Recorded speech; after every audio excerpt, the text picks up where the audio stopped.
Hey guys, welcome back to Guide Glimpse. Have you ever thought of how you can start an email professionally? Don't worry because I got you. To start a professional email, begin with a polite greeting, followed by the recipient's name. Use a clear and concise subject line. State the purpose of your email directly, highlighting the request relevance or importance.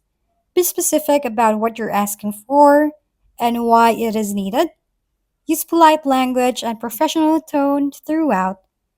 Conclude with a courteous closing, thanking them for considering your request and indicating your willingness to provide additional information if needed.